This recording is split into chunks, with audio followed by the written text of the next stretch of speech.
Okay, this is Mick's 10th day using a Bailey chair. He's getting used to it, and I'm getting used to getting him in there. Come here, Mick. Come on. Okay, back up. Back. Back. Good boy.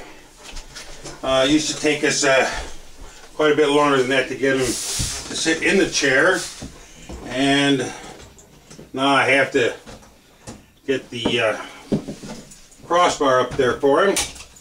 And it's right here. Okay, come on up, Mick. Up. Hey, up.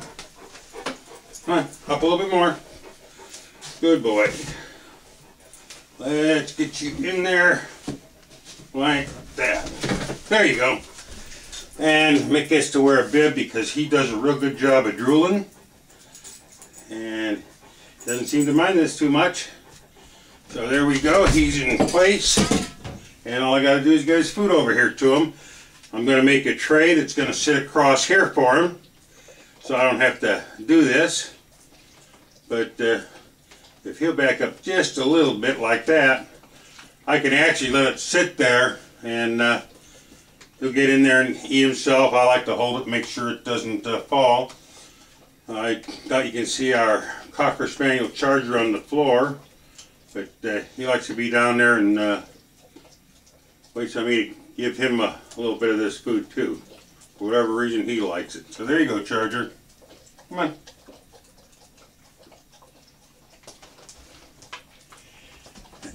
And I go nuts with Mick's drool and trying to keep his face a little bit clean.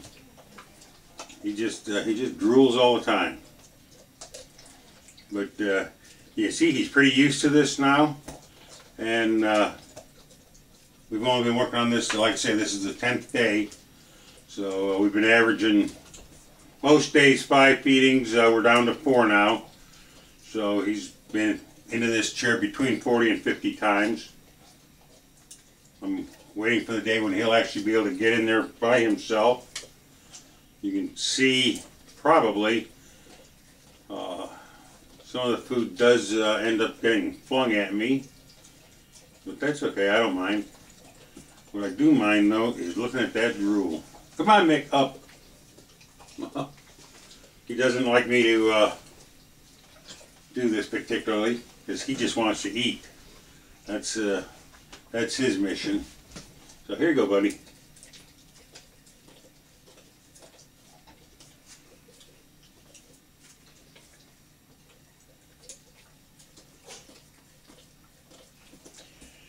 After he's done eating, he should remain in this chair for between 10 and 15 minutes. I'm not at that point with him yet. I can't do that. But I am going to add a tray, and I made a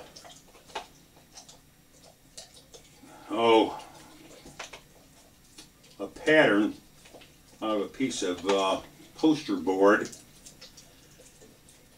and I laid it up on here earlier, and he kept his feet up there and stayed in the same position until I removed it. And I'm thinking that once I have it made out of wood and more permanent, he won't have much choice, because I don't think that he can be comfortable if he tries to lower his feet. I don't know if you can see, some of this food does get thrown up and down and around a little bit. So there's a little cleanup has to be done in here regularly after he eats. But not so bad. Mick, I'm going to give Charger some, okay? I'm going to give that to Charger. Sometimes when I tell him that, he won't go after his food, but he is tonight.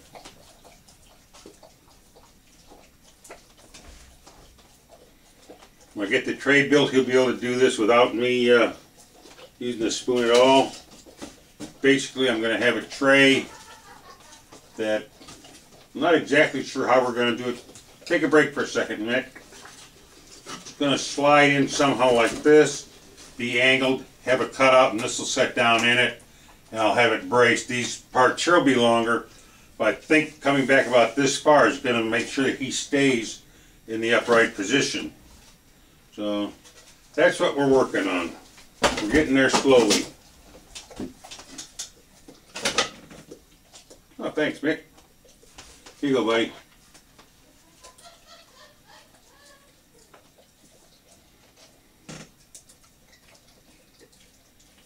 I know watching a dog eat can't be all that much fun, but I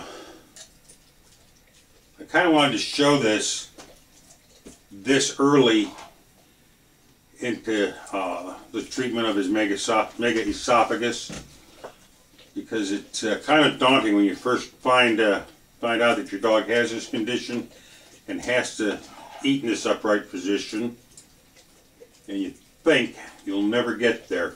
And we started out he was diagnosed on December 5th, and starting that night I sat in a chair like I am now, and he sat in front of me with his legs on my legs, and that got him into this upright position. And we did that for a little over 2 weeks, so I got this chair built, and now he's, like I say, he's been in the chair now for 10 days, and he's doing real good with it. I still have to guide him to the chair, get him turned and tell him to back up, but he's doing real good with that. He doesn't fight it at all now. In the beginning he had no idea what he was supposed to do, but anybody out there that is experiencing this with their dogs, there's a lot of hope, and you can make it through, and your dog will get trained. There's dogs that just hop in these and flip their trays up by themselves. They've been doing it for years, and I won't have a tray that he can flip up by himself, but I'm hoping that maybe within the next month or so he'll actually just back into this all by himself. So, and we're about done with his supper, and what I'm going to do is put that down on the floor. Charge will actually clean it out.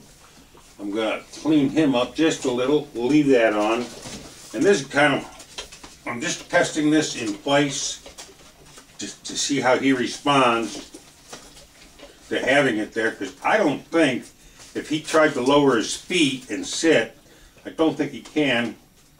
And the cutout will be right here, so the bowl will drop down. And I think that's going to work pretty good for him. I may have to adjust the dimensions slightly, but I'm not too worried about it. I think we're going to get the job done for you, Mick, okay? Okay, buddy? So I'm going to take this out, and you're going to get down, and you're going to be a happy camper, right? Good boy. Okay, let's get this off. And let's take this one off, and that one out. And there you go. And I'm not making him stay in there as long as he should yet. I just want him to get used to this whole thing and get real comfortable with it. I don't want him to be afraid of it at all. Okay, buddy? Let's go.